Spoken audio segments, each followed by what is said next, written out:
भट्टी साहब, जो मामला है, भारत एक्सपोज तो हुआ, भारत की जारियाना पॉलिसियां भी हमने बड़ी इफेक्टिवली एक्सपोज की और मेरा ख्याल है कि जो रिस्ट्रेन हमने शो किया चंद दिन, वो बुनियादी तौर पर दुनिया को दिखाने के लिए था कि भारत अपनी मैडनेस में कहाँ जाएगा। बदकिस्मती से एक भी कामयाबी समेट नहीं सके मोदी साहब इस सारे अमल से। पहलगाम के वाक़े से लेके अब तक कोई ऑब्जेक्टिव उनका अचीव नहीं हुआ, ना सफारती महाज पे, ना अंदरूनी सियासी महाज पे, ना ये जो उनका एक फ़ौजी महाज उन्होंने खोला जानबूझ के ज़ोर ज़बरदस्ती से पाकिस्तान से रिटेलिएट करवाया। आपके ख्याल में भारत को लेके दुनिया का भी कुछ आपको लगता है कि मिजाज बदला हुआ तो था इन 18 दिनों में, लेकिन आइंदा के लिए भी आपको लगता है कि भारत के ऊपर ज़रा थोड़ा सा सख्ती होगी कि भाई बाज रहो? मैं आइंदा के तो छोड़िए, इस वक्त ताज़ा तरीन पाकिस्तान के अपने व्यूअर्स को हम ब्रेकिंग न्यूज़ भी दे दें। पूरी दुनिया के सामने कामयाबी तो दूर की बात, इस वक्त CNN के ऊपर लेटेस्ट अभी अब से कुछ लम्हे पहले लाइव इंटरव्यू हुआ है और CNN ने ये एक स्टोरी ब्रेक की है कि भारत ने अमेरिका से रब्ता किया कि पाकिस्तान ने हमारे ऊपर मिसाइलों की बारिश कर दी है, हमारे पास कोई रास्ता नहीं है, हमें बचाइए।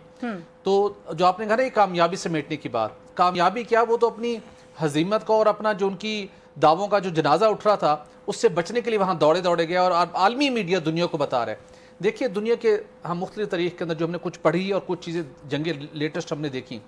जब भी दो मुल्कों के बैन को जंग हुई है तो दोनों फरीक किसी न किसी हवाले से अपनी अचीवमेंट के ऊपर ना दावा कर रहे होते कि मैंने एक बड़ी फतह हासिल की है, मैं शिकस्त से दो चार नहीं हुआ, मैंने दुश्मन को शिकस्त से दो चार की है। ये पहला एक ऐसा मौका होगा, कोई भी जंग होती है ना, आप अस्करी लिहाज पर आप फतह का दावा करते हैं, इखलाकी तौर पर फतह का दावा करते हैं, सफारती महाज पर आप दावा करते हैं,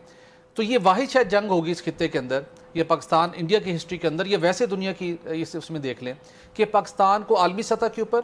भारत के साथ ऑन ग्राउंड फ़ज़ाओं में अस्करी लिहाज से आपने फ़तह हासिल की, आपने इखलाकी लिहाज से फ़तह हासिल की, आपने सफारती लिहाज से फ़तह हासिल की। भारत के पास सिर्फ़ और सिर्फ हज़ीमत, शर्मिंदगी और तबाही के अलावा उसके पास कुछ उसके हाथ नहीं आया। जो हम पहले डिस्कस कर रहे थे कि ये वो फैक्ट्स हैं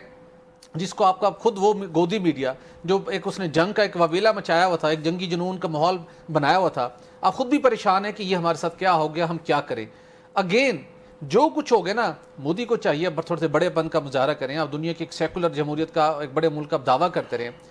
माफ़ी मांगनी चाहिए इनको पाकिस्तान से, अक़वाम आलम के सामने कन्फेस करें कि जो पहलगाम फास्ट फ्लैग ऑपरेशन हुआ इनकी डीप स्टेट ने करवाया, जिसने भी करवाया, हम उसकी इन्वेस्टिगेशन करना चाहते हैं। पाकिस्तान के भी हमें कोऑपरेशन चाहिए, पाकिस्तान के साथ हम शवाहिद शेयर करेंगे और इंटरनेशनल लेवल के ऊपर न्यूट्रल एक्सपर्ट से हमें इसकी तहकीकात करवानी चाहिए ताकि मुस्तकबिल के अंदर दोबारा इस तरीके के साथ भारत को पाकिस्तान को दुर्गत ना बनाना पड़े और खित्ते का इस तरह दोबारा एक्सटेक ना हो।